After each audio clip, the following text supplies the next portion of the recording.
We greet you once again, everyone. Welcome to the Progressive Mind Show. Today's is a follow-up to the health equity and challenges of COVID-19 Global Black Perspective show, which aired live on May 2nd, 2020. Now, during that show, there was a little bit of exchange, but we will go into that. Now, we have Michelle MALCOM, who's a certified holistic health coach. She lives in the Bahamas. Dr. WAHAB Brobe, an infectious disease consultant here in the United States, specifically in Chicago, is also here. We will begin by letting us tell us more about what they do, why they're doing what they do, and then their opening statements. Let's start with the lady.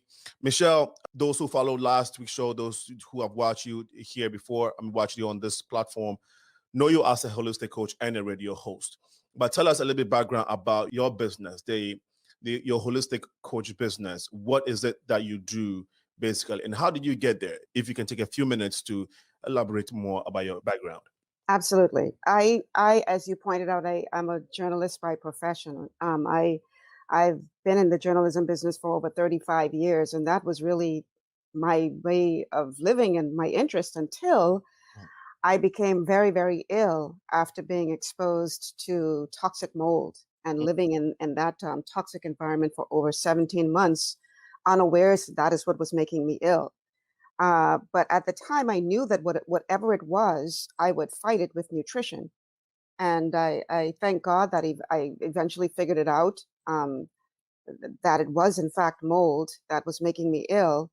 And when I traveled to a clinic in the United States to detox, they found that I had the highest degree of toxic burden possible. The practitioners actually said to me that I was teetering, but it was nutrition that I was taking that was helping my body to fight. And nutrition was a very big part of my recovery. I'm fully recovered now. And this is what prompted me to decide to pursue knowledge as it relates to nutrition and its impact on the body to be able to heal itself. And so that's what began my journey. I decided to take a course at the Institute of Holistic Health to become a certified holistic health coach. And what we do is we help people to regain their health. I say all the time that we're in the business of shortening prayer lists because we help people to regain their health by making lifestyle changes, specifically by not eating the bad foods that are contributing to the damage or degeneration of their bodies, and also by nutrifying their bodies with plant-derived nutrition, which then helps their bodies to regenerate. What we have learned is that your body is an incredible healing machine, and it just needs the building blocks, to do that. And once you get that in your system, it's amazing what your body can do to heal itself. So that's in essence what I do. No, thank you so much for giving us a good background of what you do. And Dr. WAHAB Brobe, I think for some reason, go ahead. All right. So no, I'm a physician. I was born in Ghana. I went to school in Ghana, and I went to University of Ghana Medical High School in 1989. So I completed medical high school in Ghana. I went to the Netherlands to do public health, a master's in public health. And then I came to Chicago in the late 90s and did residency here in Cook County Hospital and did a fellowship at Rush University Medical Center here in Chicago. And I've since been working with Metro Infectious Disease Consultants here in Chicago. So what I do is basically, I'm board certified in internal medicine and board certified in infectious disease. But for the last, for the last 16, 17 years, I exclusively practice infectious disease. So I consult in hospitals and in my clinic with people with various infections and treat them or give them ways to prevent infections and stuff like that. So that's what we do. And that's it. Thank you. So with your clinic, are you also, apart from treating infectious diseases, do you treat other illness or general health issues? Now, because I mean, I was I'm an internist first, so I'm board certified in internal medicine, so I can treat hypertension or any of these other things that people have. But because I get so busy with treating infectious diseases, I do mainly infectious disease. But there are times that people send people to my clinic thinking that they got an infection, and it's not an infection, it's something else that is causing it. So I make a diagnosis, I tell them what it is, and then if I have to send them to the appropriate consultant who deals with such things. I mean, like I see people in my office because they have swelling of their knee, and everybody thinks it might be an infection, and then you ask a few questions, you examine the patient, you find out the patient actually has lung cancer, which is causing that. And so you have to send them to the cancer people to try to treat that. Yeah. Thank you so much. And you also mentioned that per your title, you're a partner, senior partner to, is it Medic, MIDC? Now, so that means that you have other partners that you work with at your clinic. Yes, we Metro Infectious Disease Consultants actually is the largest private practice in the United States. Okay. So we have 5 founding partners, and then there are senior partners, and then we have partners, and then we have employees. So we are our headquarters is based here in the suburbs of Chicago in Bear Ridge, but we have offices in 23 states. Okay. Yeah, in the states. So yeah. All right. Thank you so much. So in your practice, in the way you sometimes refer people based off their illness, if it does not necessarily pertain to infectious disease and all of that, Yeah. Have you gotten a chance, or would you say your clinic or your organization, have you seen other doctors that have used certain protocols to basically take care of COVID-19 patients, or have you personally been involved in curing some COVID-19 patients? Oh, absolutely. I mean, we've seen a lot of COVID patients over the last year. So, I mean, for most hospitals in the Chicagoland area, I mean, we go to most of the hospitals, except the biggest, I mean, university hospitals. Right. But for most of the hospitals in the suburbs, our group is there, and so we definitely we've seen more COVID patients here than anybody else, any other group of practicing infectious disease group. Wow. And so our group, we do meet every Thursday morning. So every Thursday morning, 8 to 9, we do a Zoom meeting, and then we present all the available data, and we discuss the pros and cons of various treatments people have done. We've done our own research on a lot of the treatments and stuff like that, and we've talked about hydroxychloroquine, ivermectin, and all this other stuff. Excellent. But basically, we are an evidence-based practice. So if the evidence supports the use of the treatment, then we recommend that people use it. We still, I mean, it's a big group, so there are still some differences, but we do have a standard that we expect that, I mean, most people in our group will use it. So for instance, for COVID, we know for sure there are 2 medications that clinical trials have shown improve survival. So, right.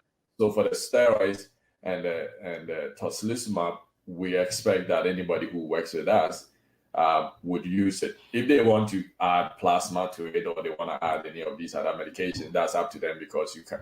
I mean, medicine is an art, and things evolve. And so if somebody feels strongly that something helps, we don't really tell them not to use it, but we like them to go by the evidence. No, thank you, Dr. Wahab. So thank you so much for giving us that background, because our audience would like to know, of course, what you do, how your processes are like, and of course, understand so that you can have a good insight to where you are coming from with your submission. So thank you so much. Michelle, being a holistic coach, now you definitely have helped a lot of people. What would you say is your success rate based off your maybe I would say prescriptions? I don't know if I can call it prescriptions. No.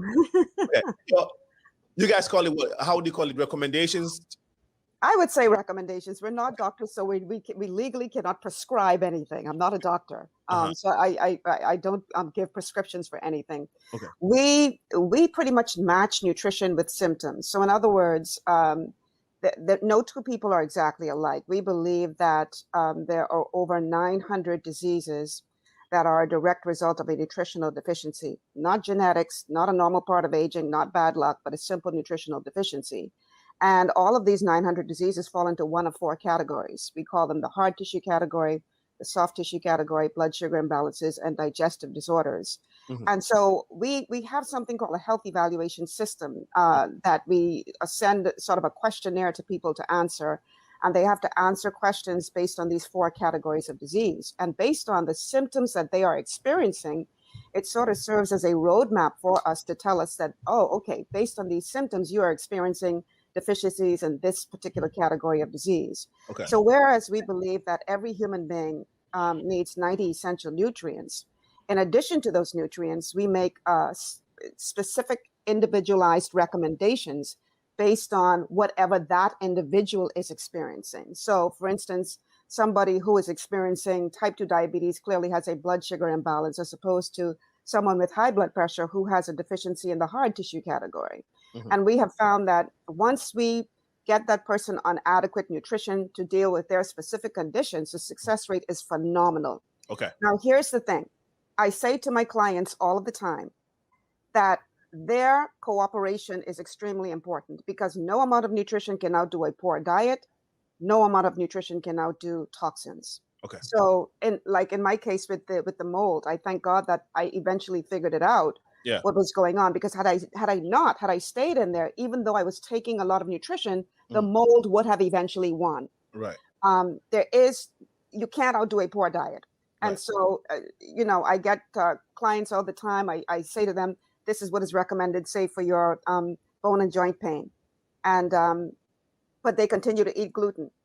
And then they say to me, well, the bone and joint thing isn't working because I'm still having joint pain. And I said, well, what are you eating? Okay. And then they tell me, oh, I ate half a bagel. Bingo, that's why you're having joint pain. Okay. So, yeah. I wanted to know the success rates. So can you just give us, maybe you've seen this many, and then, just basically if you can run it up for us. If the person is cooperating, I would say the success rate is 100%. Let me put it this way. I have not come across a client that I have made recommendations to who has followed the recommendations and has not gotten better. Okay. I have not met one yet, but I have several clients who did not follow the recommendations and it did not work because they continued to eat poor foods, etc. Now we'll go into a few things, but Dr. Wahab, same to you. What has been the success rate for some of the, procedures or protocols that your clinic and partners have used so far? I mean, is there any number you can give us, or basically just what she responded to, if you can help us? You mean with regards to treating people with COVID? Yes, please. With regards to COVID-19. Yeah. So for people who come in early enough, because when it comes to COVID and its treatment,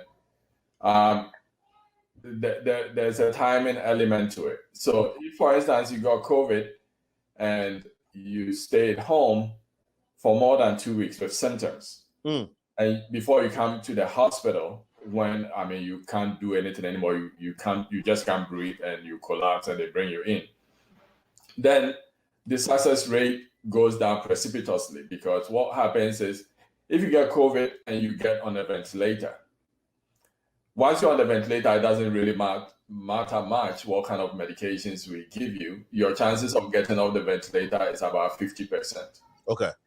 But if you got symptoms and showed up in the hospital before, let's say, day 10, when the inflammation has started and going on, and then you were able to get some steroids, and if you were really short of breath, got a tocilizumab before day 10 of your symptoms, then the success rate approaches almost 99-100% of being able to walk away and go home. And so the success rate depends on when you come in. On the whole, most people will definitely come in before the 10th day. So I would say, I mean, still over 95% of people that we see are able to eventually walk home without even needing oxygen anymore. Great. Thank you so much. Some of the medication that you mentioned, the Hazonica, can you give me the name, please? The medications that are being used for COVID-19 patients. Yeah, I mean, like the ones that have been discredited. Yeah. Or No, the ones that have been credited, to be efficacious. No, so there are two that are known from clinical trials that improve survival. So for those who get it, against those who don't get it, the people who get it survive more. Okay. So the first one is steroids. Steroids. So once you start getting short of breath from COVID, steroids improves your survival. It reduces the number of days you're gonna be short of breath, and it also reduces the chances that you're gonna die from the disease. So the number one, so it's the steroids. Of course, there are different kinds of steroids on the market. The one that was used for the study is called dexamethasone, but it is not the only steroid available. So if you're in Ghana and you don't have dexamethasone, you have prednisolone or any other steroid, you could still use other steroids that will help with survival if you have COVID and you are short of breath. Okay, thank you. All right, thank you so much. Let's look at what the immune system is. And I'll start with Michelle MALCOM. And after that, Dr. Rob, you also give us, so that we'll have the holistic viewpoint on what the immune system is and the medical viewpoint. If it's the same definition, then we will take it. If it's not the same, at least today we'll learn that it's not the same. But my assumption is that it's the same. But anyway, Michelle. Well, I should hope that it's the same. So most people don't realize what your immune system is, but it's actually a system of systems. Your immune system includes your skin, which wards off foreign bodies and protects the body from these foreign entities that get in. Your immune system also includes antibodies, natural antibodies within the body that fight off pollens and foreign chemicals, viruses, etc. Your immune system includes your appendix. It includes your tonsils. It includes stomach acid, proteins from your liver, white blood cells. It's a very complex system of systems, and nutrition is required for all of these systems to work properly. They do not work in a vacuum. So therapeutic plant-derived nutrition is required for all of these systems to work properly. Also included in your immune system are antioxidants that you get in your food, which neutralize free radicals, etc. So it's a very complex system of systems. Okay. And it makes me smile when I hear people say, oh, this person doesn't have an immune system. It's impossible for a person not to have an immune system. They'd be dead. because they may have a compromised immune system, but it's impossible for them not to have an immune system. Thank you. Let's hear from the medical doctor.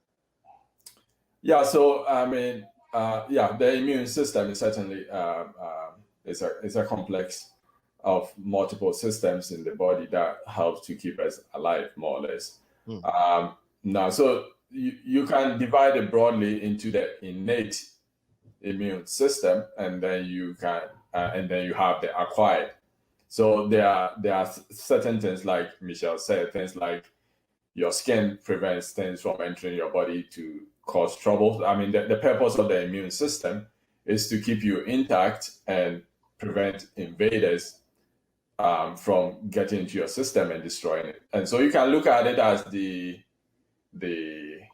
can liken it to the military or something. I mean, you can, like the law enforcement in any country, you got soldiers, you got the Navy, you got the Air Force, you got the police, you got all these people. They do different things, but what they do is to keep the system cohesive. I mean, so to keep the state in a normal functioning way. Okay. So, but for most of it, for the innate immune system, I mean, so everybody is born with it. I mean, so of course, some people have skin disease that makes their skin more porous to get things in. So their innate system is not as good as somebody whose skin is intact. Right. But, I mean, for most of the things people talk about in the immune system. When they mention the immune system, most people are talking more about the acquired immunity rather than the innate one. Okay, thank you. Thank you for helping us understand more about the immune system. I know it's common knowledge out there, but we wanted to have an emphatic breakdown as to what you all think the immune system is. And so thanks for helping to do that. Michelle, if you're a proponent of healthy living, what in the most simplest terms, what would that be? How would you advise someone to engage or to adapt a healthy living lifestyle? There's some universal things that a person can do to be healthier. Obviously, nutrition is one of them, but there are others as well. Access to good, clean water, rest. It's important that you get adequate amounts of rest. Ensuring that you are not highly stressed all of the time. And this is a major problem for many people because I want you to think back to the days of our ancestors, the cavemen.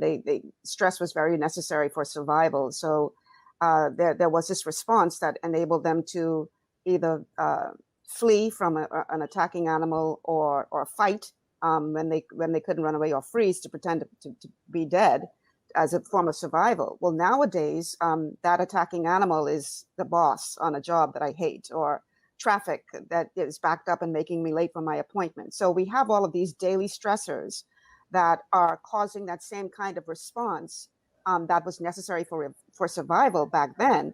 But now our bodies are responding the same way that our bodies did then. And this is not good because all of that stress is causing a major problem for the body. So trying to live as stress-free as possible, learning how to do breathing exercises, etc. Eating the right foods is very, very important. There are 12 bad foods that we encourage all of our clients to avoid at all costs. And top of the list is gluten.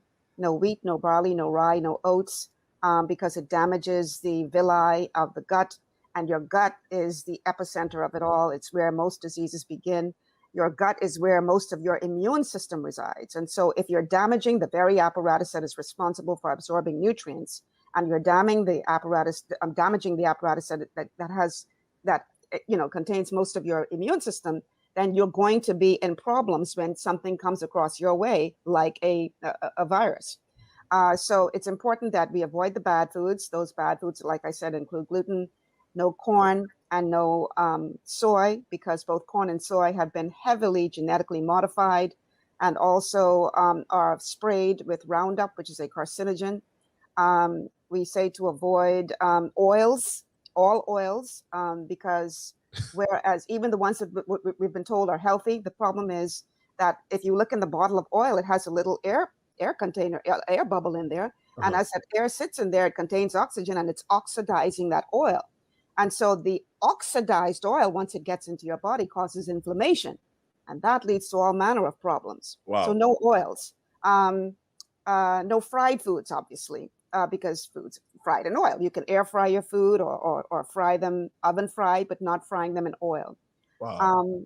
We encourage people to avoid overcooked red meat. If you're going to eat red meat, it should be rare or medium rare, not overcooked. What else? We don't encourage you to eat the skin of a baked potato. I'm trying to remember it all, but there are 12 bad foods that you should avoid that contribute to ill health. Wow. So once you're eating well, you're exercising, you're getting sufficient rest, good clean water, you're not stressing yourself to death, your health will be pretty good. And nutrifying the body is extremely important. Again, there are 90 essential nutrients that your body does not make itself. And so you have to ingest it. That's 60 minerals, 16 vitamins, 12 amino acids, 3 essential fatty acids. You have to take that into your body. And this is why they're called essential nutrients. And those nutrients are what gives your body the building blocks it needs to function well. Wow. You mentioned a lot of things. A few. A lot of my clients don't like me in the beginning, but I tell you what, when they feel so much better, no. I will tell you a quick story. Our health evaluation system gives you a score, a health score. I have a client right now that I'm working with. He's in his 60s. The perfect score is a 100. His initial score was a 14. After 30 days in our program, we have you do the health evaluation every 30 days so we can compare the numbers to see what kind of progress you're making. After 30 days on the program, his score was a 52. After 60 days on the program, his score was a 70, all through nutrition. And of course, he's one of my good clients. He's following my advice and not eating the bad foods. Wow. So we can't eat rice. You can't, I mean, if you want No, rice is fine. Rice is fine. I But prefer oats, brown rice over white rice because, it's less processed. you mentioned oats too. Wheat, barley, rye, and oats. They all contain gluten, and gluten damages your gut. 80% of people of color cannot digest gluten. 60% of Caucasians cannot digest gluten.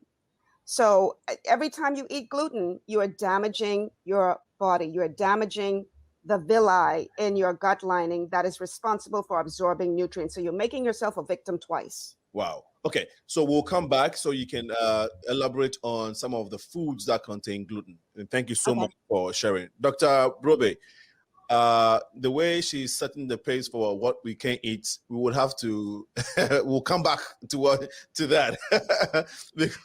Because I know you and I are Ghanaians, and, at least some of the things you mentioned, we love it. We eat it all the time. So, but that's just by the way, Dr. Brobe. When it comes to COVID-19, there has been so many conversations and arguments for and against what we can do and all of that. Tell us what vaccines are as it pertains to COVID-19. We have a fair idea. Yeah, it's supposed to prevent A, B, C, whatever. But again, from a medical doctor, tell us exactly what it is. All right. Yeah. Yeah, so vaccines in general, like you said, we've all heard about vaccines. We all had vaccines as kids and sometimes as grown-ups.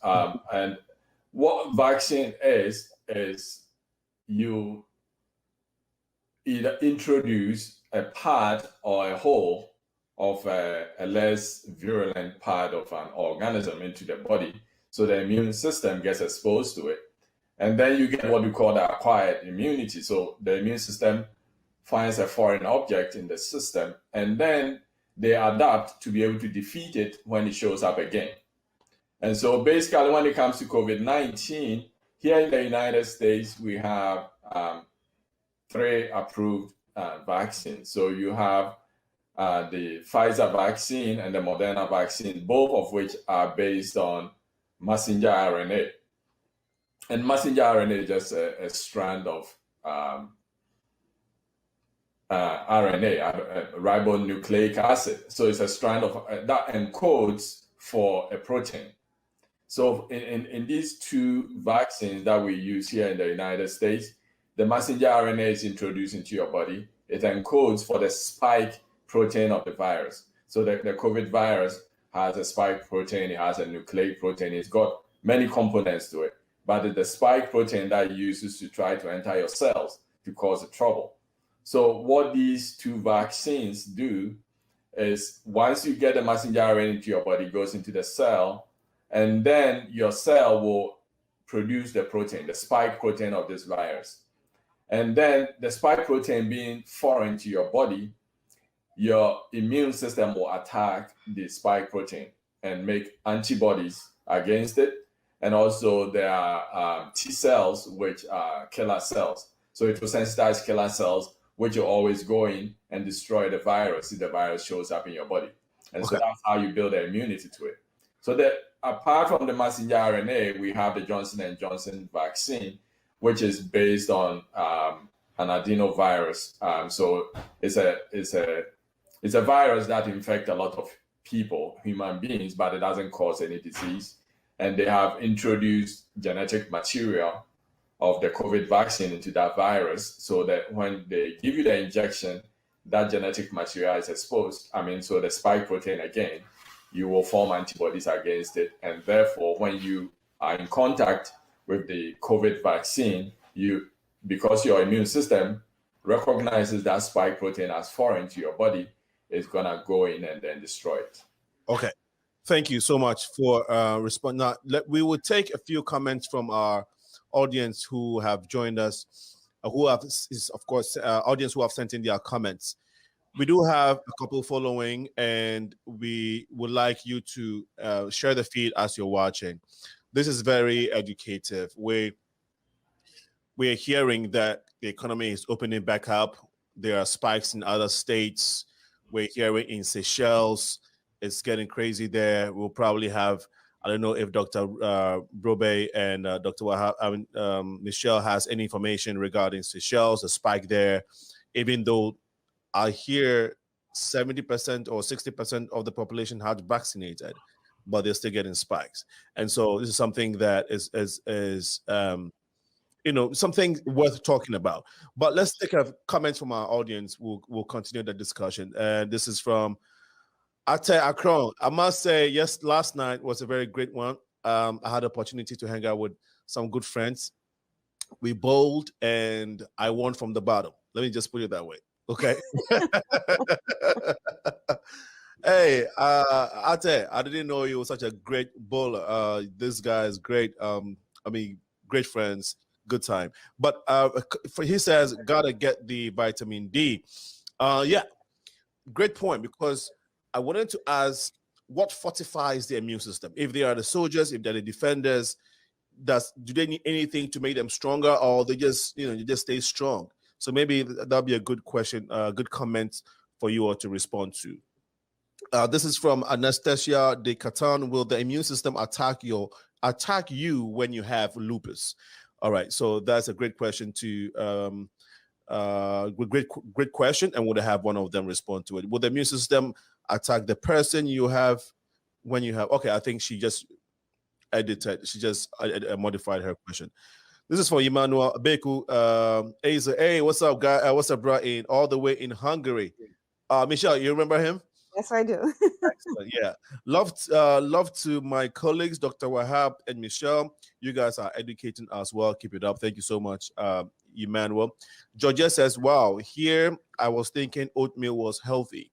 So thank you so much, Georgia, for your comment.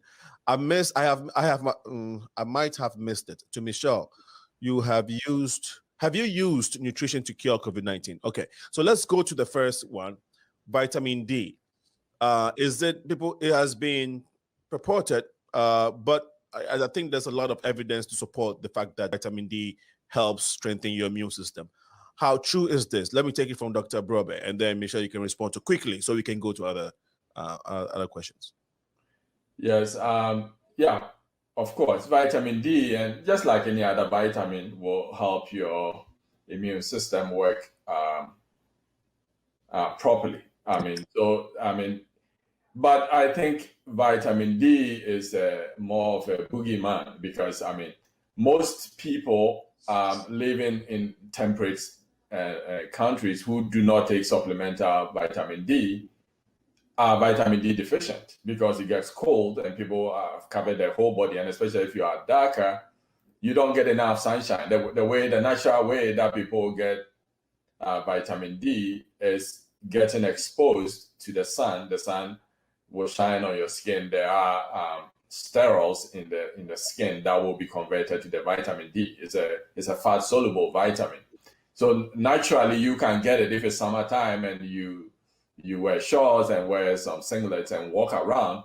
You will get your own vitamin D from just the sunshine. But because most people do not have the time to be in the sun, nor do they take supplements of the vitamin D, most people are deficient in vitamin D if you're a dark-skinned person living in a place like North America. So people come to the hospital with COVID and they can't breathe, and people check their vitamin D levels and it's low, and then they say, oh yeah, because your vitamin D level is low, that's why you are sick.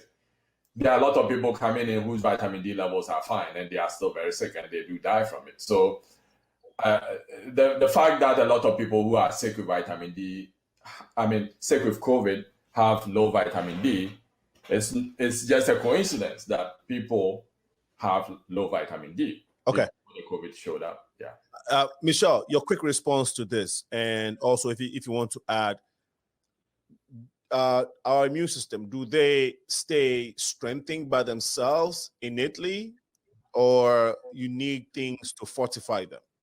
You may recall including I'm vitamin sorry. Yeah, vitamin D is just one of the 90 nutrients that the body needs. You may recall that I said at the beginning, when it comes to our immune system, it does not operate in a vacuum. It needs the 90 essential nutrients for it to work effectively. Yeah. And so vitamin D is just one of the 90. In essence, you need the complete 90 nutrients in order for your body to function the way it was designed to function. And so this is why the doctor's right. You could have vitamin D, but still become very ill, because vitamin D is only one of 90 components that your immune system needs to function. Okay, thank you for that great response. I think we have a caller, but we lost it. Now let's go to the next question. The question about your immune system attacking you if you have lupus, Dr. Wahab. Yeah, so so lupus, you get lupus by your immune system attacking your own tissues. Lupus is one of the diseases we call autoimmune diseases. So, like any system that has multiple moving parts, things go wrong sometimes, and then that's what happens here. So you got lupus, or you got rheumatoid arthritis, and all these ulcerative colitis, Crohn's disease, all these diseases that are immune-based, whereby your own immune system is really attacking your own tissues. Is these things that we've known for many years. There are even things like rheumatic fever or rheumatic heart disease and all this stuff, whereby you get an infection, for instance, from a streptococcus. Streptococcus is a tiny organism that causes strep throat and all this stuff. So somebody can get a strep throat, and then weeks later, after they recover from it, they develop heart disease. Their heart starts racing, they get inflammation of the heart, because the streptococcus has what we call an M protein, and that is kind of similar to some of the proteins that you will find in the heart muscle and things like that, the heart tissue. So what can happen is when your immune system overreacts to that strep throat that you had, then it could attack your own cells. So it starts attacking your own tissues. So that's the same issue with lupus. So lupus of any kind is an autoimmune disease. Autoimmune meaning that your own immune system, which is supposed to protect you, has started attacking you. All right, thank you so much. Now, I don't know if we want to. There's a couple other questions. Before you go on, can I just respond to that, please? Yes, I'd please. like to add something to that, because things like lupus and autoimmune diseases don't just happen for no reason. One of the things that we do in holistic health is we go to the source of the problem. And the source of the problem, when it comes to things like lupus and rheumatoid arthritis, that's the source of the problem. It goes back to the gut. It's a leaky gut problem. And what happens when you have leaky gut is the term that is used for if you've been eating things like gluten, if you are constantly exposed to toxins, if you are stressed out all the time. These are things that will damage your gut.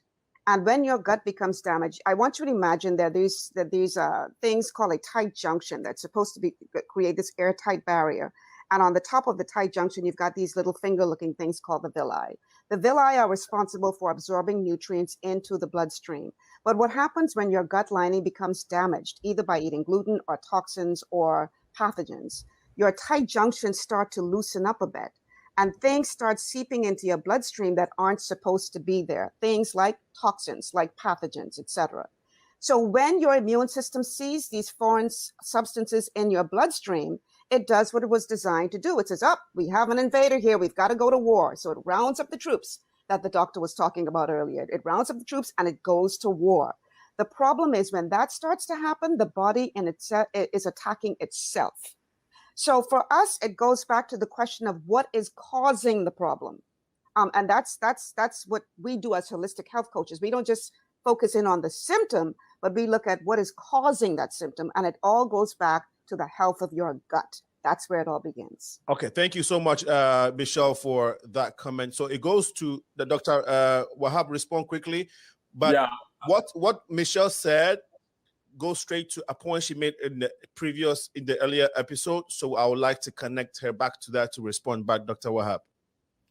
Yes, I mean, so I mean, I don't want to leave the impression that I'm endorsing what Michelle is saying about the gut issue. Now, and all the 10 foods and stuff that were supposed to be prescribed for people. I mean, I do not agree. There are people who have gluten sensitivity or gluten allergies, and we have a name for it. The people we say have celiac disease. That's the most severe form of gluten allergy. So then it kind of damages the gut. It damages the villi, and so you can do a biopsy and see that the villi, which are supposed to be finger-like, are kind of cropped down and stuff like that. So the I don't know how much research that the holistic practitioners have done, or to blame everything on gluten and oils and stuff like that, because like there isn't evidence to support that everybody is allergic to gluten or everybody cannot digest gluten. I mean, the vast majority of people eat gluten every day and they will have no problem at all. It's not that we could go on this particular topic for another 3 hours. I didn't suggest that everybody has celiac disease or you have to have celiac disease to develop one of these problems. But the thing is, here's what you need to understand, that when it comes to the villi, it can be damaged from certain foods that you eat. It can be damaged from toxins. It can be damaged from certain pharmaceutical medications. It can be damaged from pathogens. So there are many things that can lead to the damage. The point that I was trying to make is that the damage itself is what leads to what is called a leaky gut syndrome. And once you have a leaky gut syndrome, that leads to autoimmune diseases like a malfunctioning thyroid, like lupus, like rheumatoid arthritis. That's the point that I'm trying to make. I'm not saying that everybody has celiac disease, but what I am saying is that a damaged gut will lead to autoimmune illnesses. That's what I'm saying.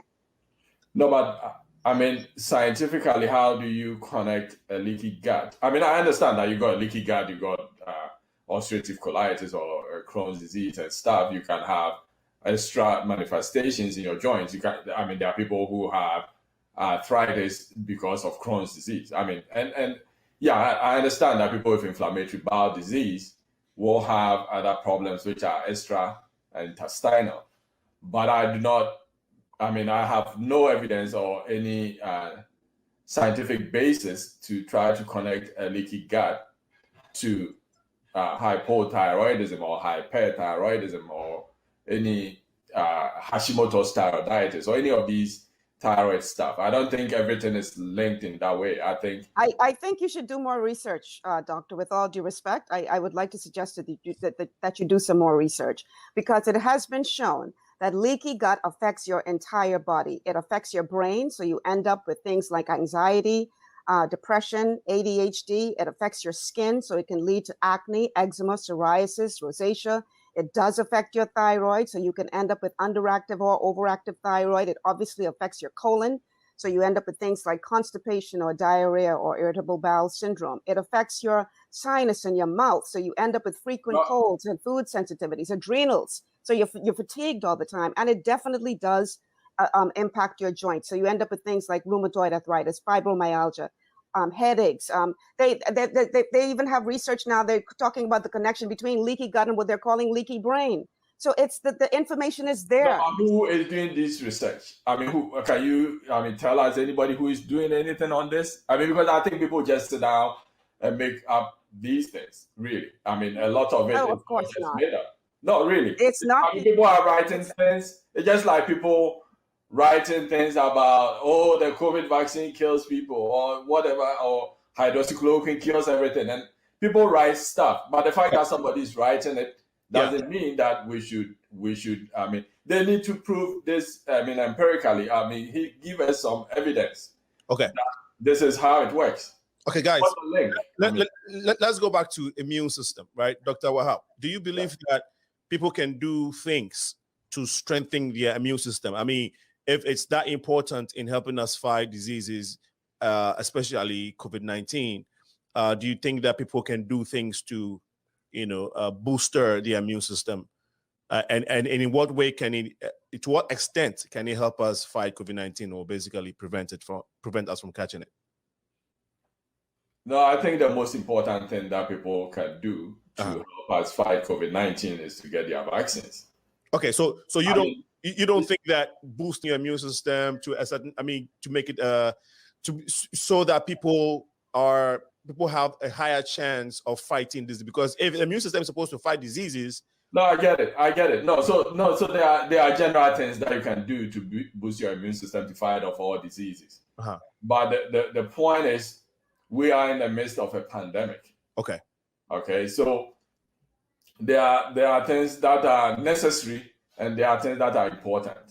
And so for me, the most necessary thing to do to get out of this pandemic is for everybody to get their vaccine. There are other important things. If you were overweight and you want to lose weight and do some exercise and cut down on your portions of food or avoid some foods and stuff like that. I don't necessarily subscribe to the theory that you have to avoid some foods unless you are allergic to them. If you are allergic to peanuts, you don't want to eat peanuts. So if you are allergic to the food, then avoiding it. But I think that those things, the lifestyle changes that people have to make, it takes a long time to be able to do those. Right. So in the midst of a pandemic that we try to get over so that we can get back to our normal. When the pandemic is over, I'll be glad to say it over and over again that everybody should get in shape, walk 5 miles a day, do this and that, and take some vitamin C or do this and get some sunshine. Yeah, that's all fine.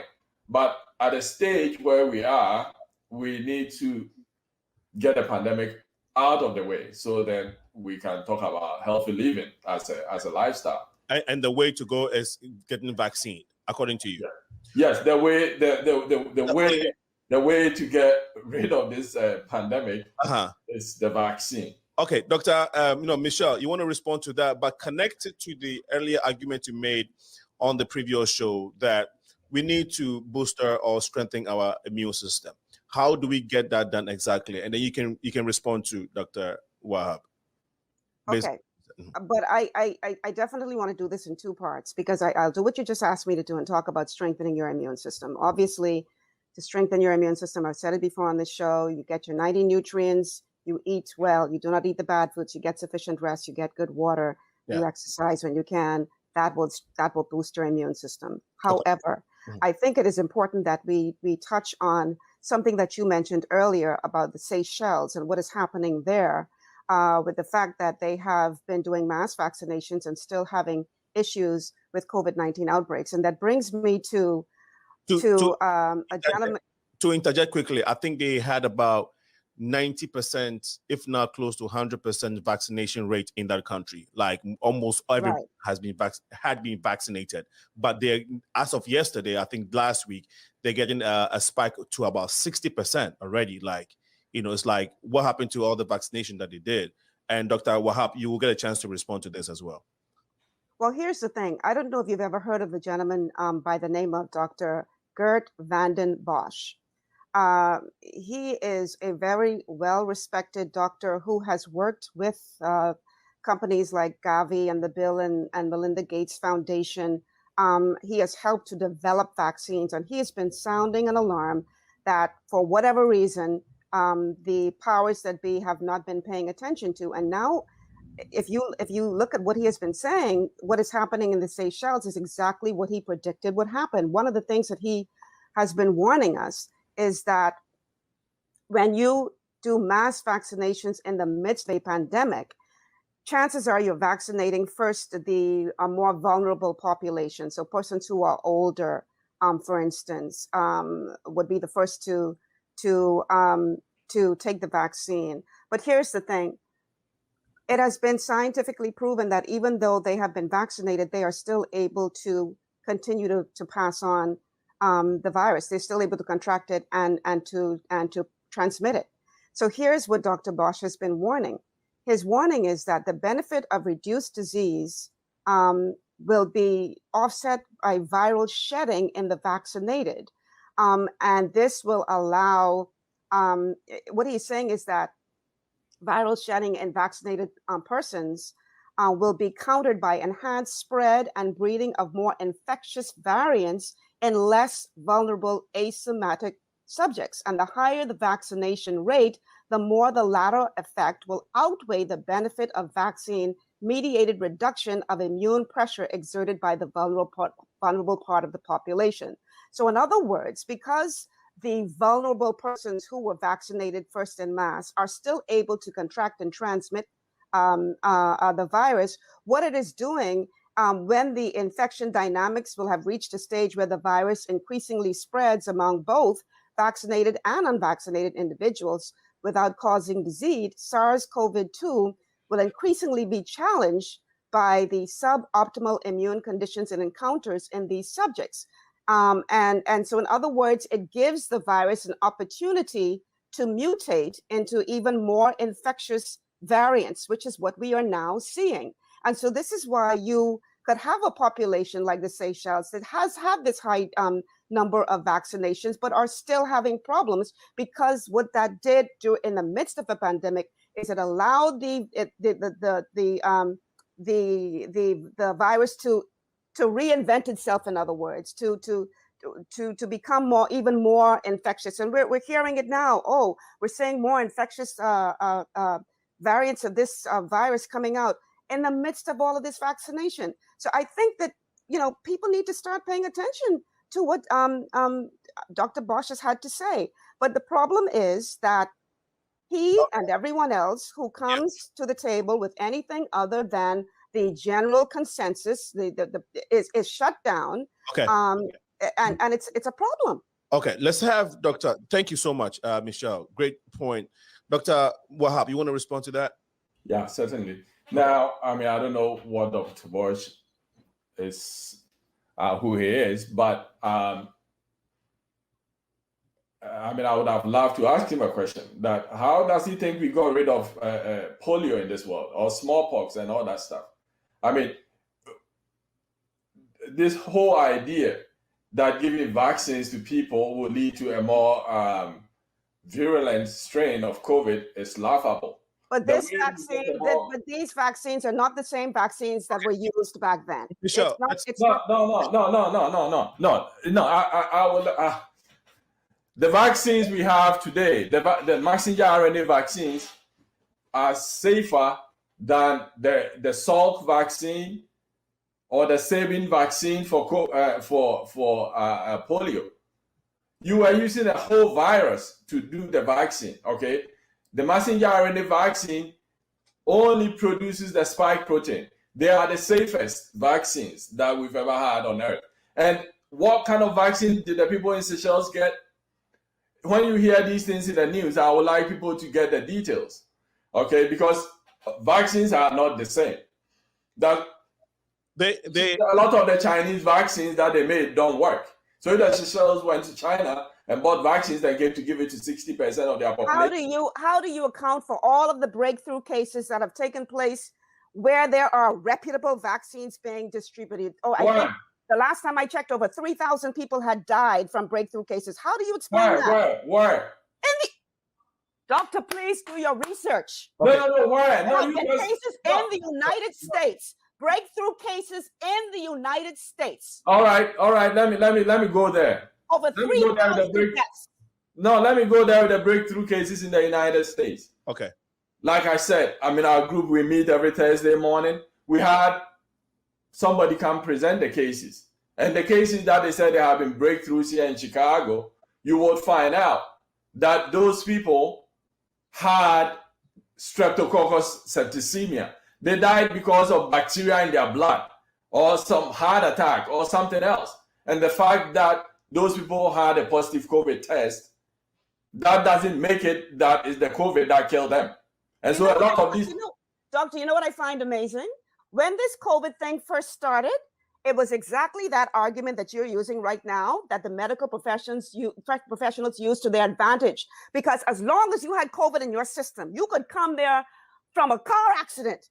And if you had COVID in your system, they would say this person died with COVID-19. So the very thing that you are now using as an argument against breakthrough cases is the very thing that the medical professionals used at the beginning of this to justify these numbers. No, so what's your point? No, so what's your point? No, what's your point? No, what's your point? No, what I'm saying is this. Over 49% of the United States adults have been vaccinated against COVID. Okay? So if you say, let's say 170 million people are fully vaccinated against COVID. And then you say, oh yeah, but the 3,000 people who died here. Do the math. I mean, even if they actually got COVID, because the Pfizer vaccine is 95% effective.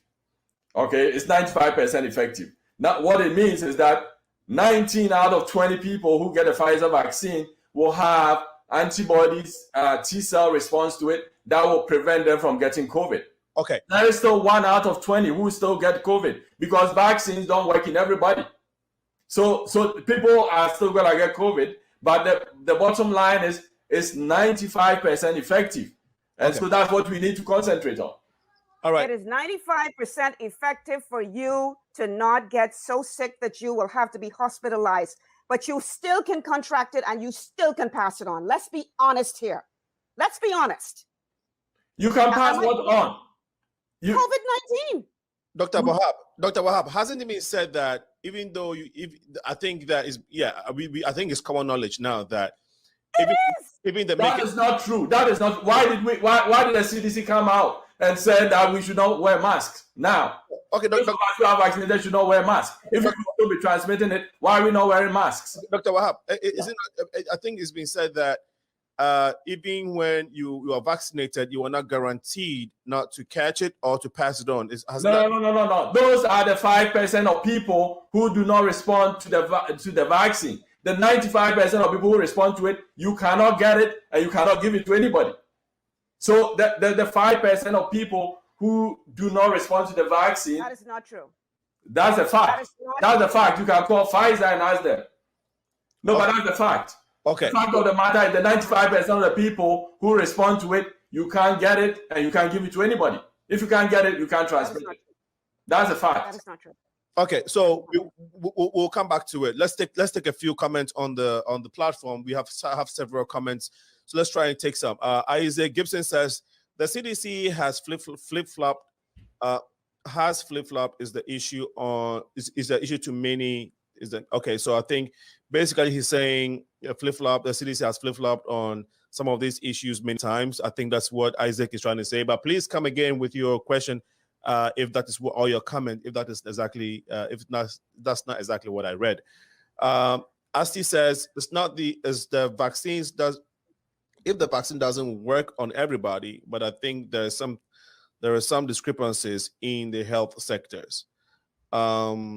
Okay, so Asti, thank you for your comment and your question, but it's not too clear. So if you can possibly, what we can do, you get call. Okay, actually, let me give out the phone number. It's 815-277-5047, please, so that some of the comments, maybe I'm not seeing them correctly, so I'm not able to read them out the way you intended. You can call in on the number 815-277-5047. You are watching the Progressive Mind Show. We are discussing the getting over the COVID-19 hump, okay? Is it vaccines or should we stick to healthy living? Both might be good.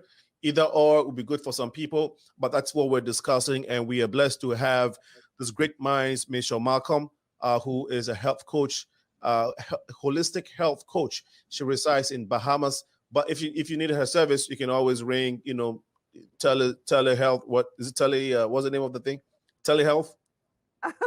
I'm not on telehealth, but I'm easy to get a hold of. What I meant is you can coach people or give people people via virtually. Yeah, absolutely. I have clients all over the world. Yes. Yeah, that's what I meant. And then Dr. Wahab Robre is an infectious disease consultant here in the United States. He's also an internal medical doctor. And so we're trying to get to how we can get over the hump. It has been very interesting so far. We'll take this short break. When we come back, we would like to continue with the discussion. Stay tuned to the Progressive Mind Show.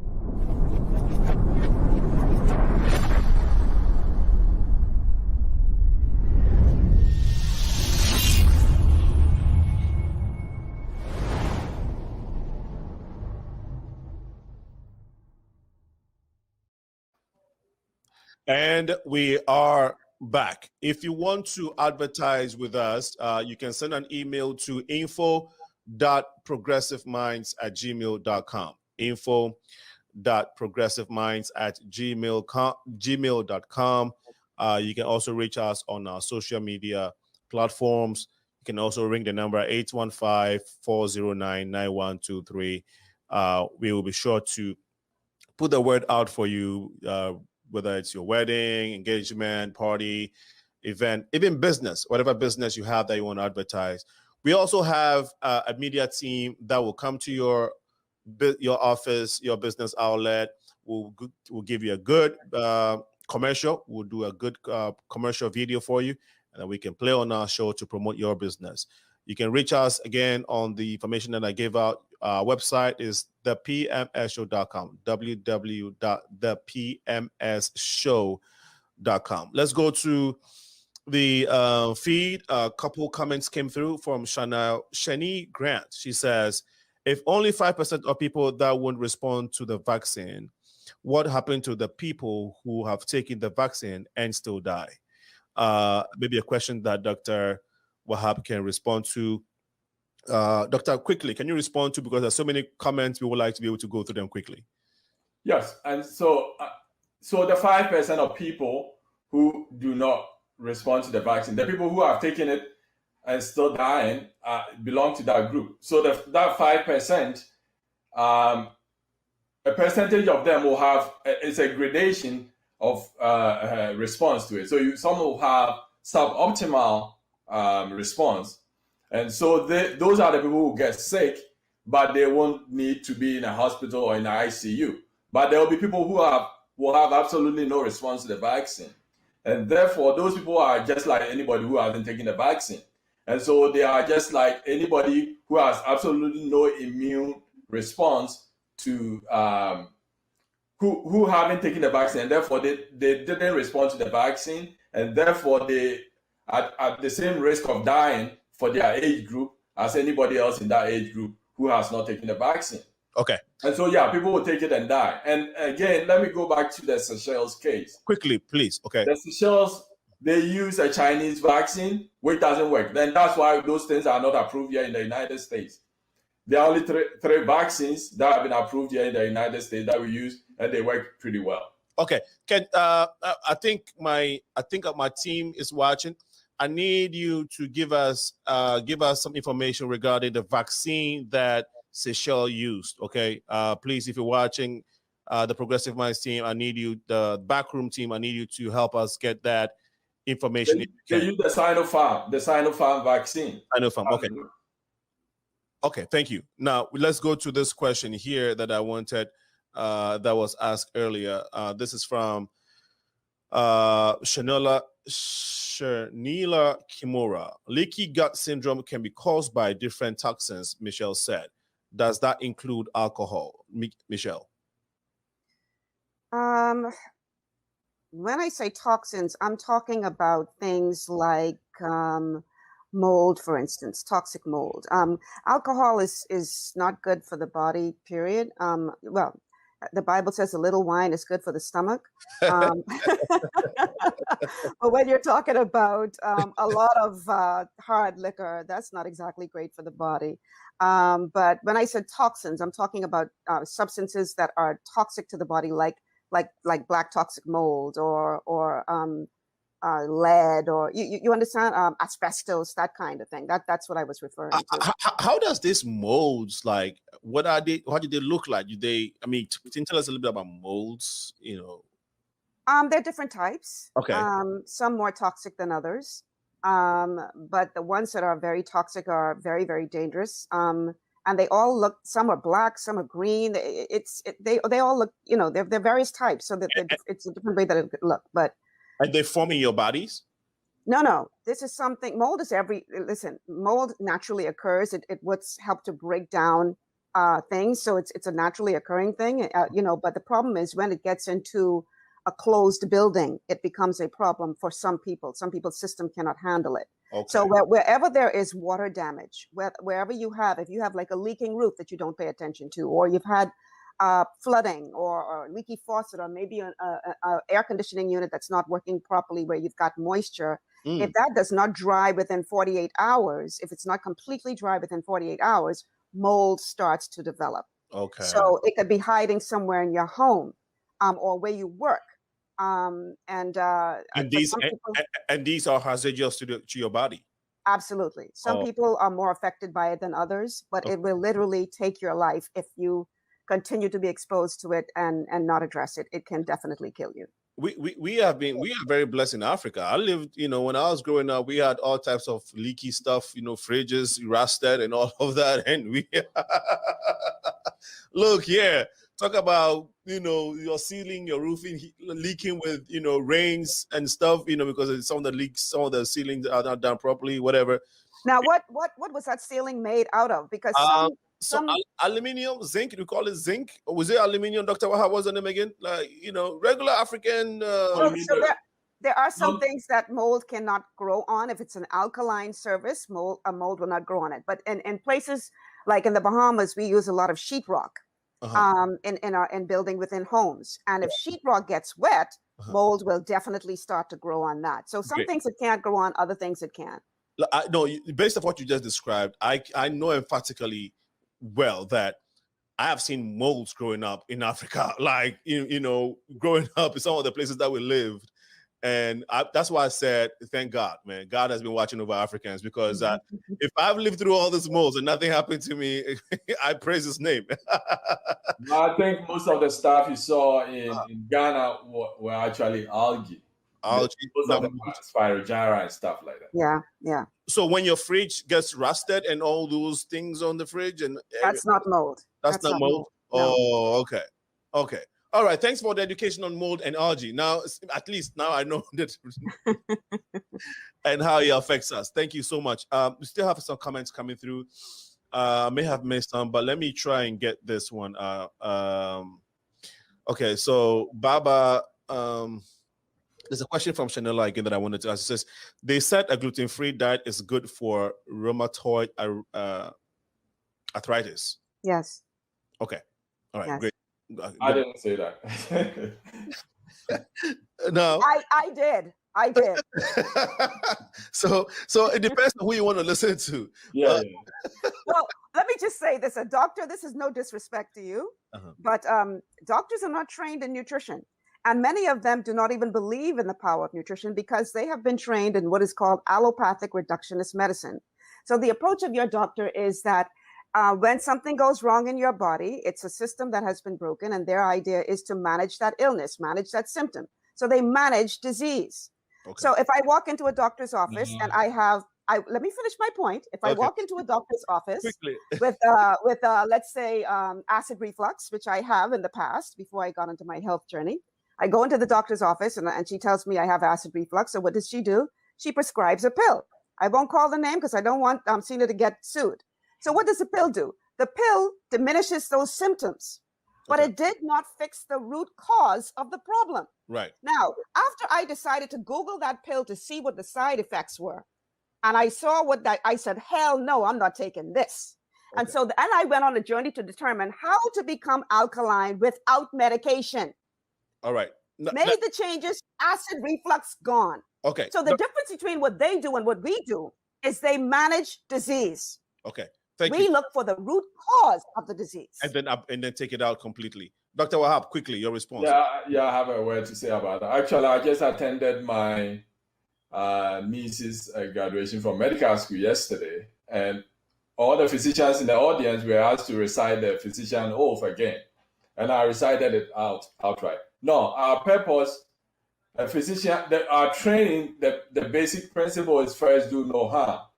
And so for any good physician, the first thing you want to do is to prevent the disease in the first place. So even if you go see any good doctor and your blood pressure is high, usually they'll say, okay, go cut down the salt, reduce weight, 20 pounds, whatever, come back in 2 weeks, let's see. If it is still high, you can't do it, then we put you on a pill.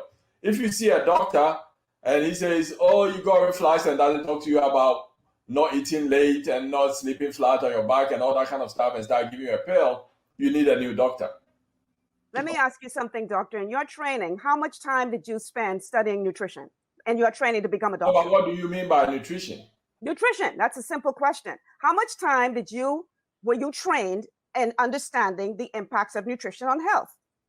Yes. You are training to become a doctor. How much time? No, you do this all the time. You do this all the time. I remember back final year part 1 doing pediatrics in Ghana. Almost the whole rotation for the whole year. I mean, if you gave a history of a kid who came in who got kwashiorkor or whatever, it's all nutrition that you have to talk about. Okay. What the patient lacks, what the patient needs to take. And sometimes people came in with nephrotic syndrome kids who have no money. And the medical students, we volunteer to buy eggs for them to keep up their nutrition. No. So you do nutrition all the time. Okay. Now let me I'm sorry. Michelle, yes. quickly, okay, so we can look at the next thing that is very important when it comes to vaccines. Some months ago, I had our Minister of Health here in the Bahamas on my show, and I asked him the very same question, and he said, "Oh, of course, doctors are trained in nutrition." I said, "How much time?" So he actually Googled it. And I think the answer that he came back, at least in the United States, I can't speak for Africa, but at least in the United States, the amount of training that doctors receive in nutrition over 6 to 8 years of training, 24 hours training in nutrition. Right. I said the United States, not Africa. I don't know what's going on in Africa. But the point is, over 6 to 8 years of training, you are not extensively trained in nutrition. Therefore, you do not understand it. You talked about high blood pressure. And you would say to them, "Oh, go change this and change that and do the next and do this and then come back. And if it's not changed, and put you on medication." I have a client right now who has been on medication for high blood pressure for 40 years. 40 years. 2 weeks of nutrition. And his pressure is now normal because high blood pressure is a result of a nutritional deficiency. It's a deficiency of calcium, magnesium, glucosamine, and chondroitin. Okay, thank you. We don't hear this when we walk into a doctor's office. All right, let's get some. I'm sorry, Sena. I'm sorry. All right. I'm sorry. No, that's beautiful. Thank you for your comments, Dr. Wahab, Michelle. I believe we are all learning and taking something in. Look, you can do your own research. There's a lot of information out there. And what we are trying to do is vaccines or healthy living on this show, and in relation to how we can get over this COVID-19 hump. And so please help share the feed as we deliberate on these. And let me get a few more comments. He says, "Good afternoon, everyone." Thank you so much, Claudette. A comment from Antoinette says, "Listening from the Bahamas, a healthy immune system is a must. The health of a nation is the health of the nation. We are so proud of you, Michelle, in 242 Bahamas. Education is the key. We are lacking simple knowledge." Thank you so much, Antoine.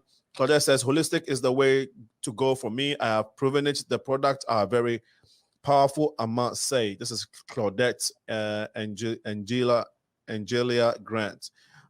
She's passed a lot of comments today, and we really appreciate your comments and your contribution to the show. This is what we do, building our community through dialogue. Bray says, "Such accurate information, sis." Thank you so much, Bray, for thank you for joining us, and thank you for passing the comment. Bad food, she commented, and then Claudette says, great job, Michelle. Very educational. We are so proud of you.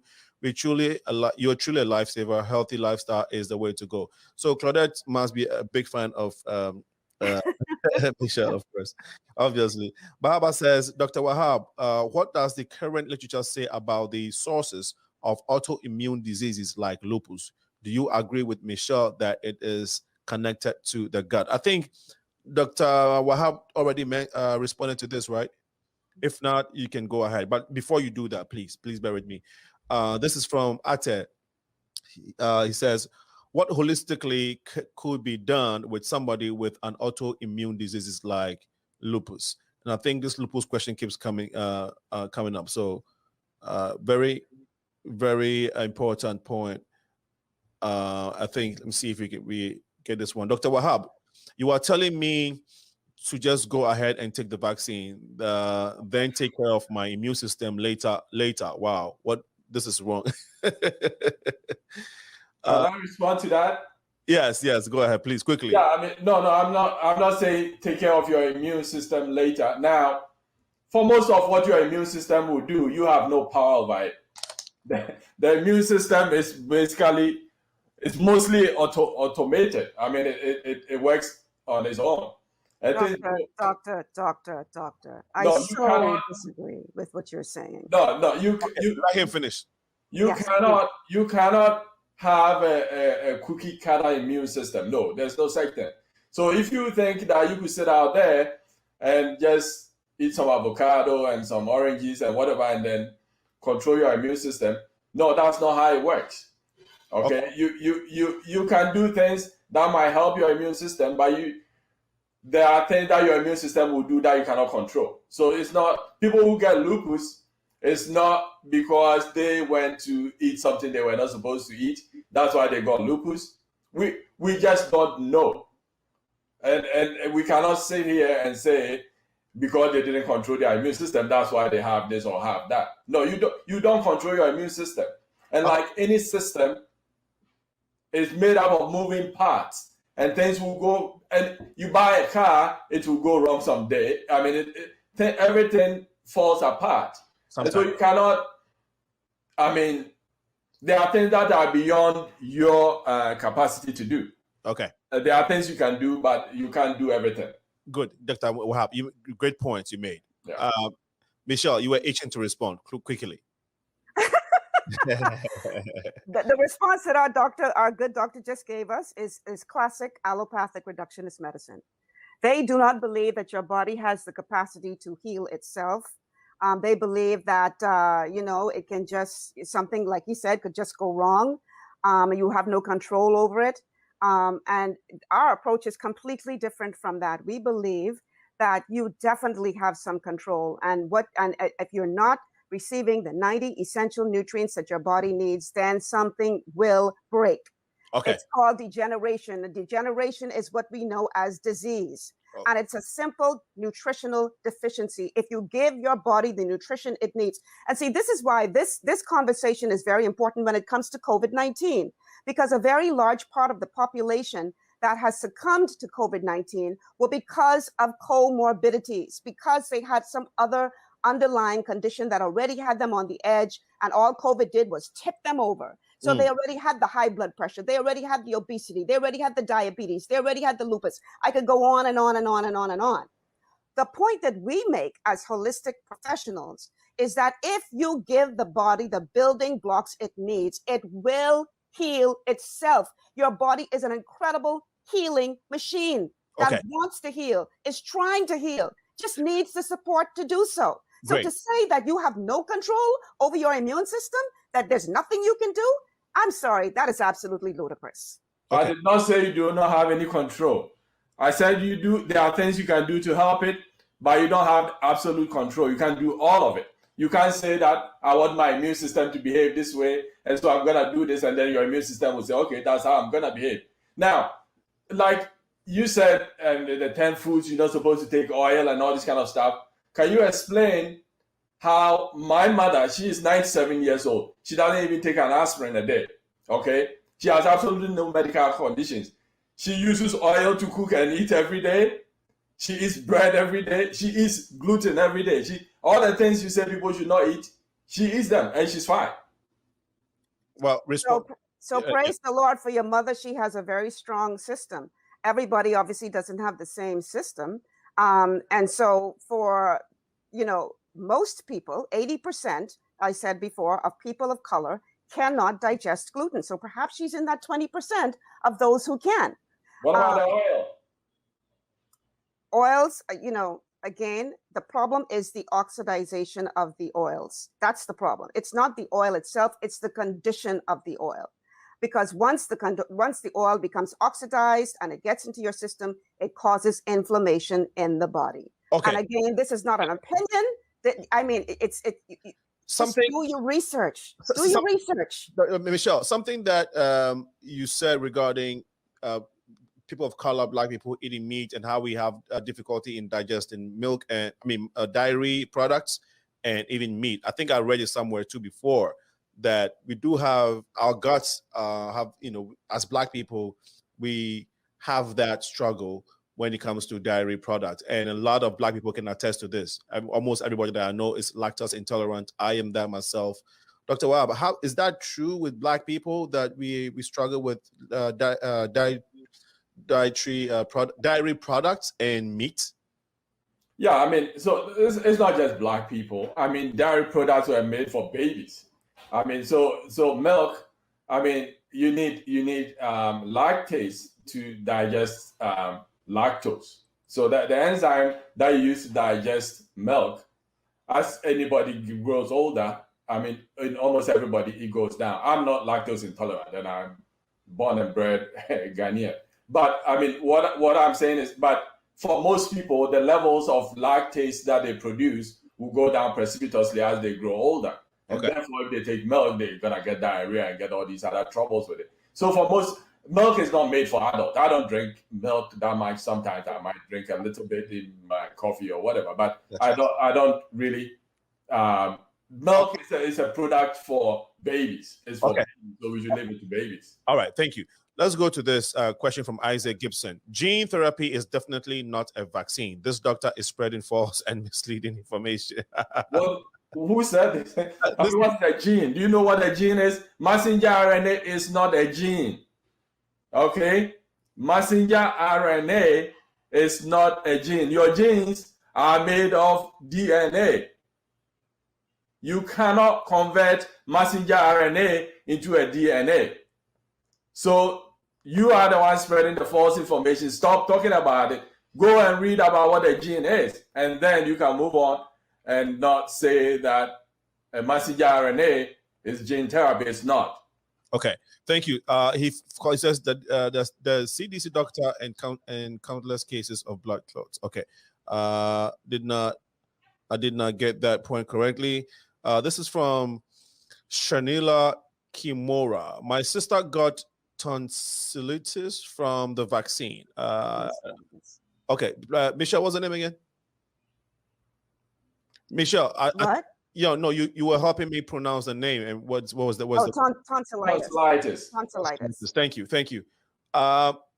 Anyone you want to respond to this quickly? She said her sister got tonsillitis from the vaccine. Yeah, I mean, of course. I mean, who knows what caused the tonsillitis? I mean, was it a vaccine, or you had some strep in the throat that caused tonsillitis? Most tonsillitis that people get are bacterial infections, and the vaccine, like I said, none of the vaccines actually have bacteria in it.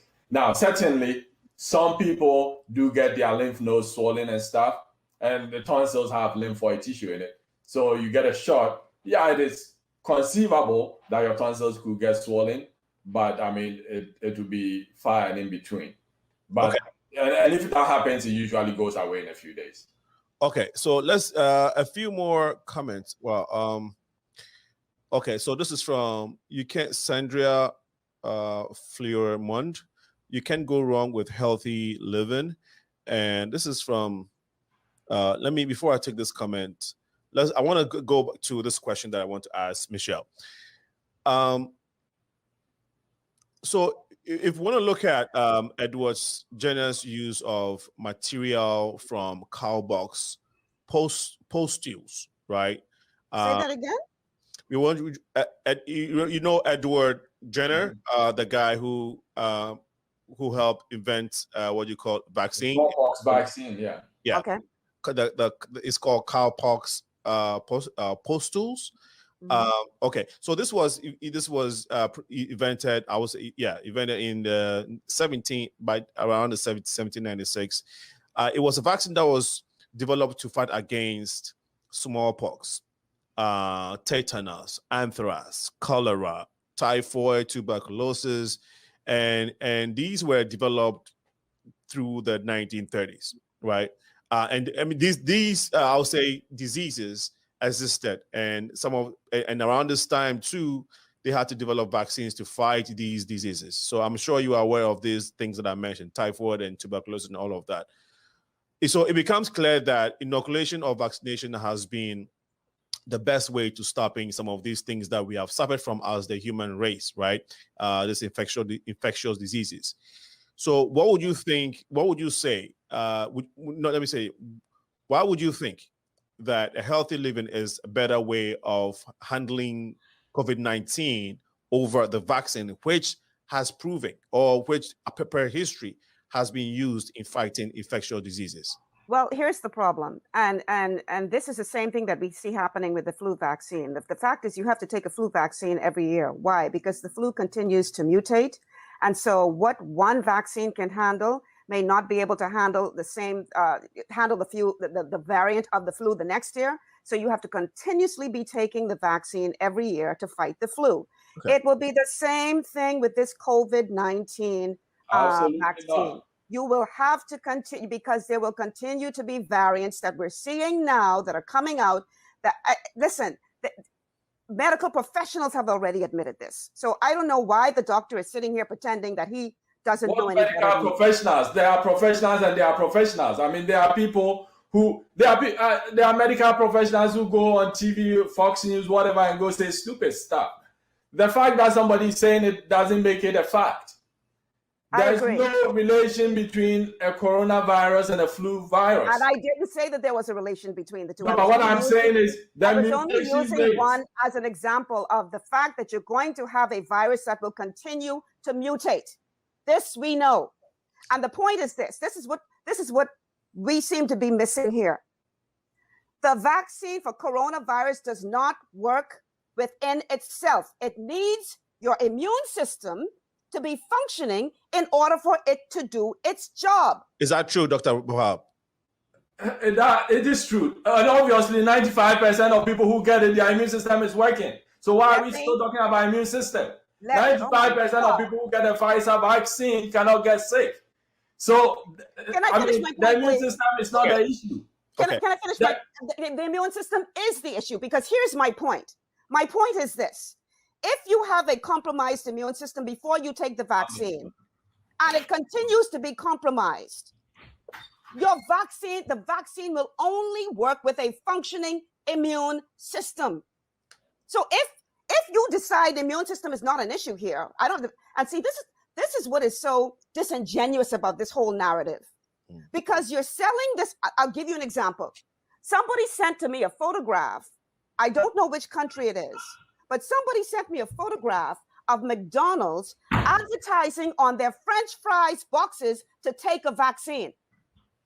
McDonald's selling French fries that are helping to kill people, telling you to go take a vaccine. So how is French fries killing? Oh my God! Come on, Sena. We've been through this. Fried foods. You know this is not healthy. My point is this. But what Dr. WAHAB says is what his mother has been eating fried stuff. Let me finish my point. My point is this. You are going to be selling people foods that are contributing to the non-communicable disease pandemic that we have going on in this world right now, because that's the real pandemic. You're going to be feeding people this stuff that's killing them every day, but then you're going to promote a vaccine like that is the savior from above, while you're helping to make people sick and keep them ill. So, it is disingenuous. Okay, Michelle, the vaccines helped in those areas where we had the choleras, the tetanus, the polos, and all of that, right? It did help to fight these infectious diseases then, right? The tetanuses and all of that, right? So why wouldn't it help in this era? Because when we had cholera, when there was cholera outbreak. Right, when there was cholera outbreak, when there's tetanus outbreak. I understand the question. I don't want you to think.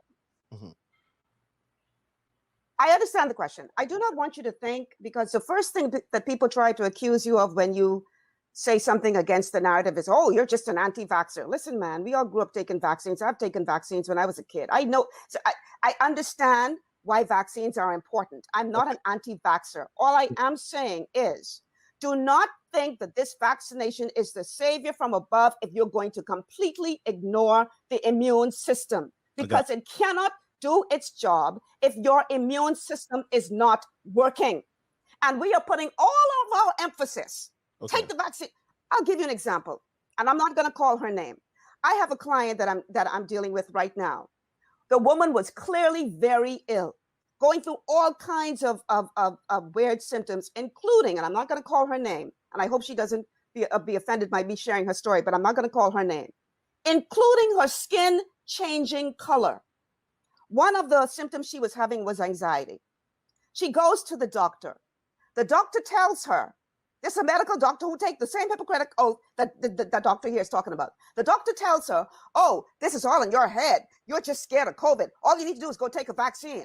So you being scared of COVID is going to change your skin color? After one consultation with this woman, I could figure out what was going on with her. She was being exposed to toxic mold, which, by the way, causes anxiety attacks in some people. Okay. And after talking to her and finding out what was going on, she confirmed, oh my God, yes, I do have a problem in my home. But this doctor tells this woman that these symptoms she's experiencing are all in her head and she just needs to go take a vaccine. It is disingenuous to give people the impression that the answer to this is only strictly in a vaccine and you're going to ignore the rest of their health issues. That is wrong. And it is borderline criminal that the medical professional is spreading this narrative. It is wrong. Is that what you're spreading, Dr. Wahab? That what?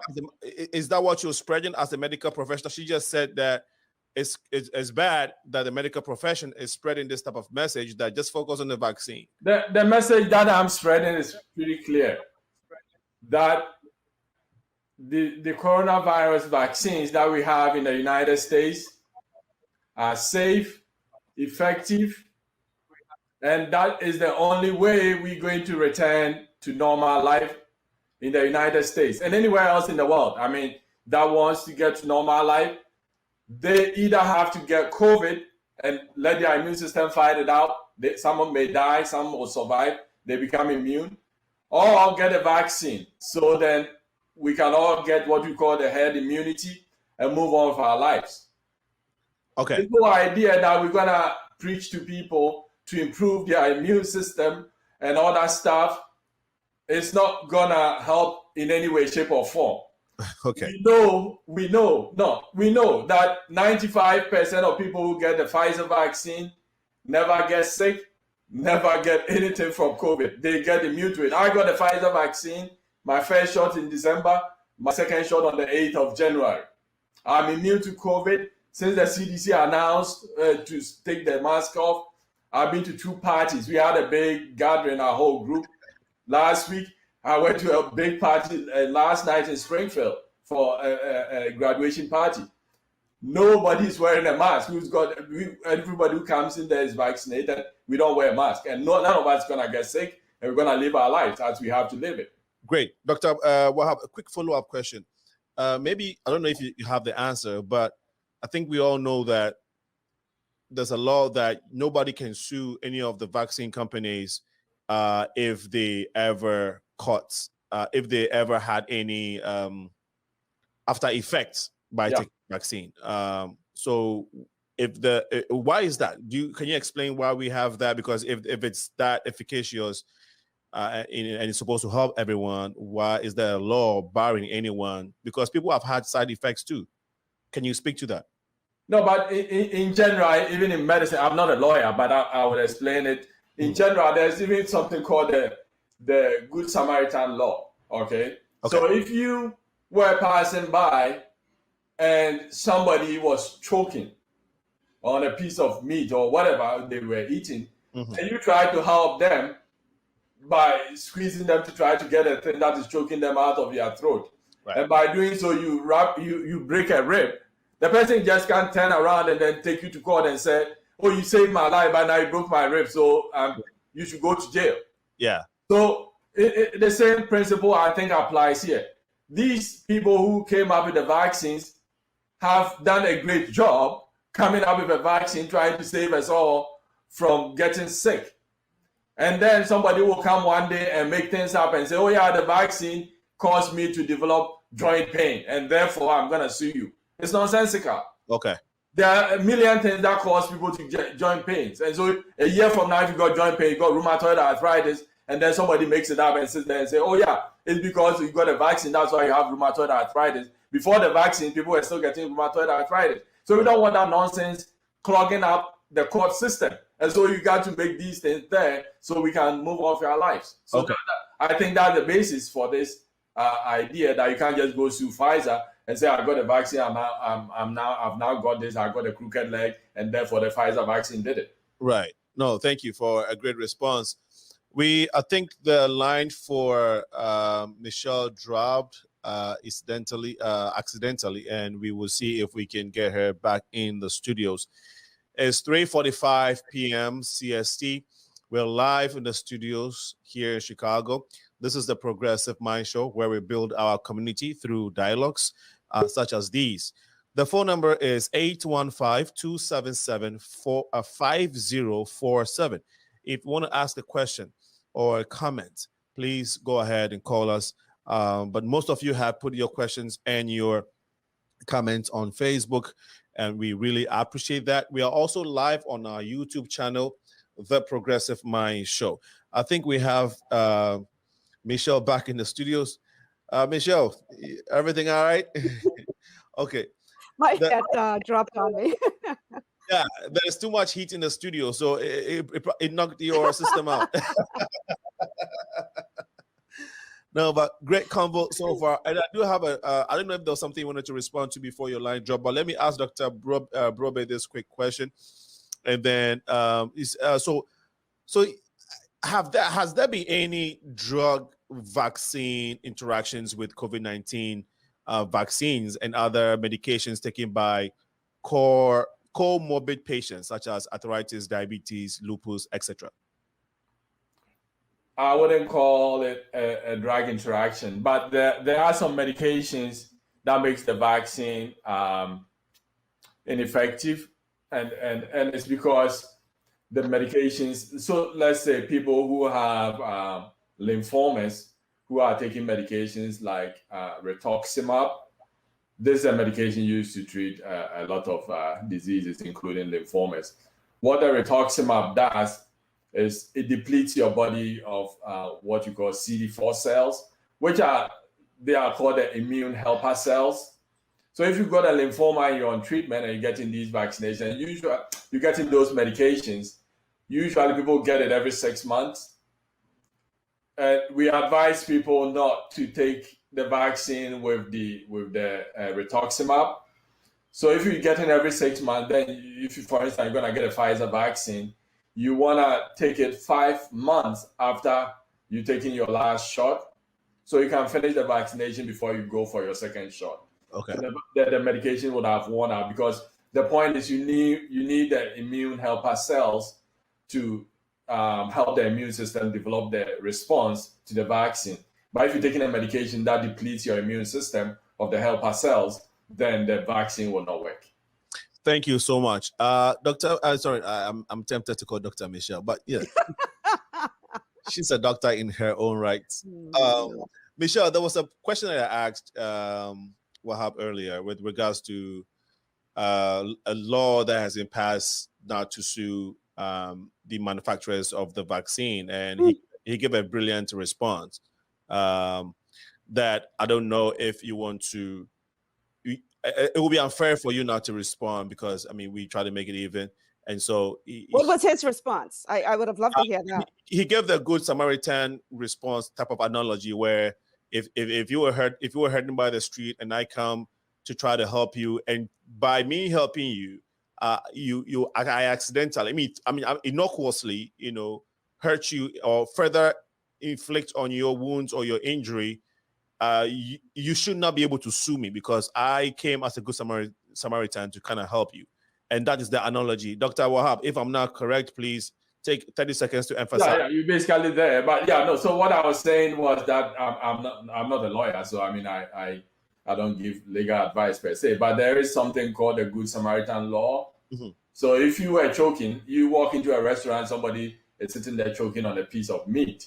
Mm-hmm. And you know about Heimlich maneuver, and you go help them, squeeze them, and get the meat out of their breathing tube. And by so doing, they sustain a rib fracture.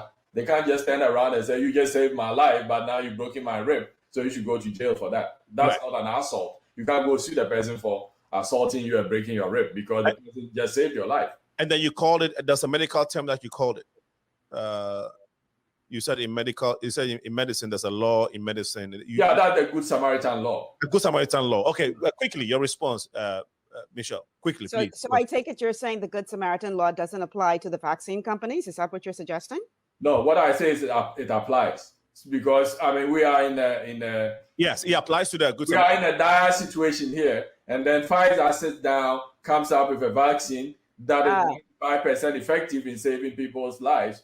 Yeah. And then somebody gets up 6 months from now and say, "Oh yeah, my toe hurts," and I think it's the vaccine that caused it. So Pfizer should come to court and respond to it. They shouldn't be going there. Okay. I wonder what the world would be like if every profession was able to hide behind that law. I wonder what the world would be like. Okay. I'm sorry. Go ahead. No, I was going to say that would be that's a powerful enough response, unless you want to expand. Okay, I'll leave it alone. I'll leave it right there. No, every profession does. Every profession hides behind that law. I don't think that is true. No, because if in your profession, I mean, in your healthy coaching business, if you coach somebody and it didn't work, I mean, I heard you say, yeah, because they didn't follow the rules. Could those people just go to court and sue you and say, okay, I should stop eating gluten. I stopped eating gluten. I don't use oil, and my foot still hurts. And so this woman has defrauded me, and I'm going to sue them. Well, one of the things that we have to do as health coaches is we have to do a disclaimer before we work with a customer to say that I'm not a medical doctor. I do not. No, but that's what I'm saying. The same Good Samaritan. Yeah. No, the point is I don't believe that it does. I think that is I think that the medical professionals have and the pharmaceutical industry has done a really good job of setting themselves up so that they are. That's not true. That doctors get sued all the time. Okay. I'm not talking specifically about COVID here. I'm talking, I mean, if you look at the millions of people who die at the hands of doctors every year, and do not get me wrong, doctors play a very important role. They have a very important role to play. I'm not in any way trying to disparage doctors, okay? When it comes to infectious disease, when it comes to trauma, when it comes to surgery when necessary, thank God for doctors. Thank God for you. But when it comes to certain things like non-communicable disease, I dare say that you guys are out of your league. And if you argue that I'm wrong with that, then how is it that under your care that non-communicable diseases have increased following your methodology? So if you guys were so right about what you were doing, we would not see increased disease, we would see diminished disease. But under your watch, we're seeing increased disease. Okay, let's go back to the immune. Thank you so much, Michelle, for a great point. I want us to go back to. But I think that's a misnomer. It's not under anybody's watch. This is a free country. If somebody wants to eat extra large burger, the medical profession. If somebody wants to eat an extra large burger, Michelle, the medical market is not a free market in the United States. It is not. No, I'm talking about the nutrition stuff you keep bringing up. If somebody wants to eat extra fries, the doctor can say whatever he wants, or somebody wants to drink till they fall down. You can't impose your will or your knowledge on somebody. You can only tell them, yeah. But this is exactly what. Wahab, Dr. Wahab, finish your point. Dr. Wahab, finish your point. Yeah, no, I was saying you cannot. It's not on a doctor's watch that people are drinking more or people are getting more diabetes. But most people who have diabetes don't even see a doctor. Okay. They don't know they have diabetes until their foot gets rotten and they start falling apart before they see a doctor. All right. Let me just make one quick point. The client that I spoke of earlier is a classic example of the point that I'm trying to make that you are very conveniently ignoring. And that is this. He has been under the care of a doctor for 40 years for high blood pressure.